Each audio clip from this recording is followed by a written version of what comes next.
We tried medicines first, but Dr. Posas already told me that, there's a procedure, not a open heart surgery. There's a procedure called Tavi. March 24, I was operated on. March 25, a little bit rest. And that Saturday, I went home already. Sa awa ng Panginoon, mabuti ang aking pakiramdam. After Tavi, I'm living a normal life, a normal and a very functional life at 71.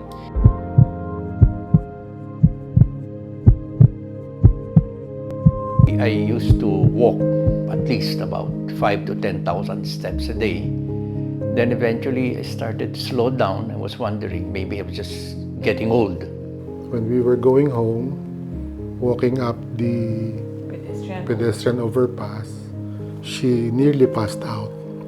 Kung dati kaya kong mag-walking ng noon 10 ikot, napansin ko, nakakalahati pala ako, 5 ikot pa lang, pagod na ako.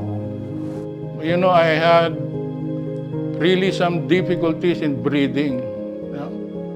Just going up the stairs in our house is already a challenge for me. Because I collapsed. No previous experience, no nothing. All of a sudden it came. I never knew it can happen to me until it happened. I'm Dr. Enrique Posas. I'm an interventional cardiologist. My main interest is really interventional cardiology, and basically it's all about using catheters to make a difference in people's lives to treat their diseases. Aortic stenosis is a progressive and mechanical disease that involves the narrowing of the aortic valve such that the heart has a hard time pumping blood out of the ventricle. Begins with symptoms and patients start getting tired, fatigued, easy because this disease often happens in the elderly, and they attribute their lack of energy, their shortness of breath, their discomforts to old age. When I learned I have this heart disease, I got scared. And during the medical checking, they found out that my calcium count was very high. And they told me to consult my cardiologist. That's how I found out about the stenosis. Nung 2014-2015, ang sabi ng heart doctor ko, sabi niya, ang puso mo nagpa-pump ng 210, 10 na lang yung lumalabas. Napakasikip ka niya. Kundi ka lang very strong ka niya, magko-collapse ka anytime. Sumailalim ako ng aking annual executive check-up. Doon ko lang nalaman na ako pala ay mayroong aortic stenosis. Dad had several episodes of syncopal attacks. So me, as a neurologist, I see a lot of patients with syncopal attacks. And I never thought that it will happen to my dad. When my daughter advised me to see the doctor, then I was confined because I collapsed. I was very scared. I was very scared because I know the complications of aortic stenosis. So my dad is already 81 years old. He has comorbids, specifically Parkinson's and dementia.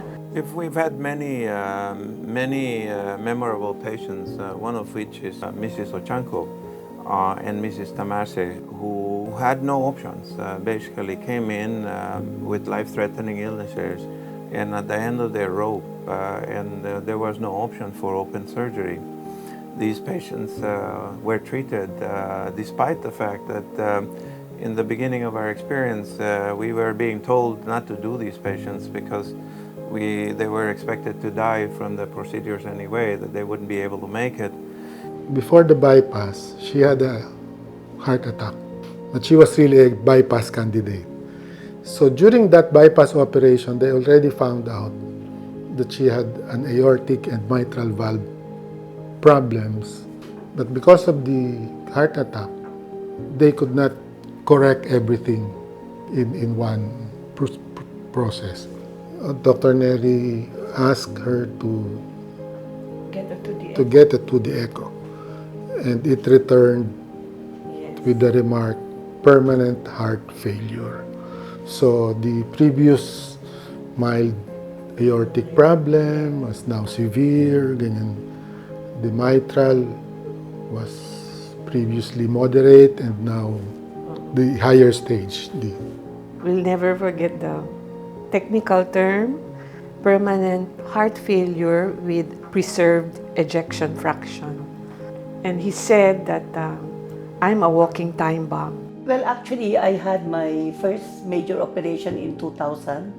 I had my open heart surgery, and then they corrected my mitral valve, no? But after 10 years, and suddenly, yun na, parang biglang difficulty in breathing. and then manas. Manas, yun pala yung una. Sobrang nagmamanas yung legs niya. Then she started not being able to walk well. And then, of course, I had my open heart, change of valve. So parang it seems na mukhang yung health condition ko magkakaroon ng problema. So they cannot perform that because I'm already 53 that time. While this disease may be more deadly than most cancers that we normally treat, this disease also can be treated effectively, and people can live longer and more useful lives when they are treated. So people need to understand that there are options. They don't have to undergo open surgery if they don't want to. That there are treatments that we have that we can use to make a difference in their lives. We didn't want for him to undergo an open heart procedure, and he didn't want to either. The TAVR can actually change a valve, and we can get these patients home within 3-4 days, and we don't even have to put these patients under general anesthesia. Tavi is, they put it inside something and they don't open. That's the major part. They don't open your ribs, they don't open anything. It's just through the groin. This program started as a dream. Right now, we did around more than 230 cases as up to date, and the success rate can be comparable with the international standards. They mentioned Tavi is the safest and possible means of curing mommy. Kagaya ko, diabetic ka 30 years. Yung worries mo, yung sugat mo eh.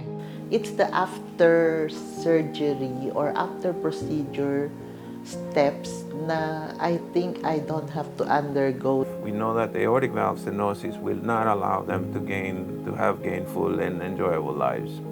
By changing these valves, even if they live 3, 4, 5 years more, as long as they function, as long as they have fun, as long as they have a good quality of life and good family life, that matters. And these technologies can make a difference in terms of that.